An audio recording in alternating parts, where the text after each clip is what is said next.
one day, like, because of the food, and it's different from my country, I got like a little bit sick with the food there, because it's a different place, and it can happen sometimes that you can get like sick from the food.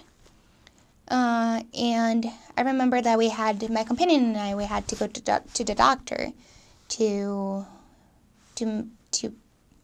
for a treatment for that. And I remember that the doctor said that for a week I would have to just stay at home, and I was like really upset because of that.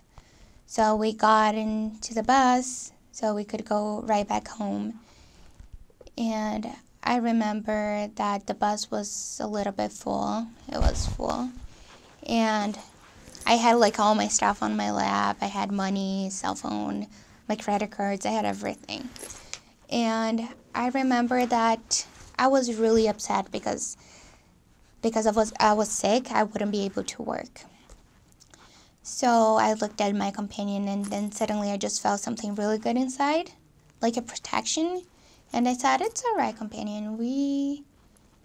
It's going to be okay." That's what I told her. I just looked at her and I said, "It's going to be okay. Everything is going to be okay, and we're going to be protected." I remember that when I said that, the guy that was like in front of me, he just stood up with a gun, and he just pointed the gun to every person on the bus but us, the missionaries. And I just felt that we had a bubble around us and that he wouldn't touch us. I just felt protected. And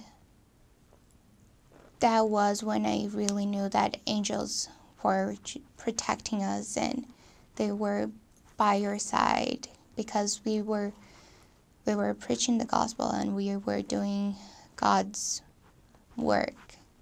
So that was a really interesting experience that I had, to really feel angels protecting me and knowing that I would just be protected by them as long as I was doing God's work. I remember also another experience that I had, that when I was sick from the food, basically, and I was just at home and I was feeling really sad because I couldn't go out and work. So I was just like reading the scriptures. So I remember that I was reading also the books from the missionary library.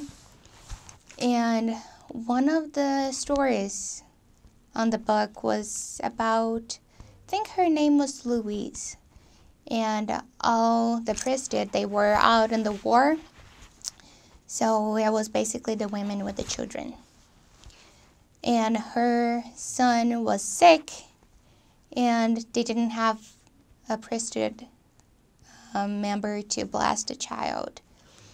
So what she did was that she kneeled down and she prayed for her kid to be healed. And in fact, the kid was healed. And so I just felt that, okay, if God made that happen for her, then it will happen to me as well. So I was in a lot of pain, but I knelt down and I started praying, and I just poured my heart to God, and I asked Him to heal me because I really wanted to go outside and preach the gospel. And I remember that when I was done praying, I wasn't feeling any pain. So I just thought that was amazing. When you see the power of God and what He can do if you have just a little bit of faith, and when it's His will. So that was really amazing, and that really strengthened my testimony that God hears us and He knows what is best for us.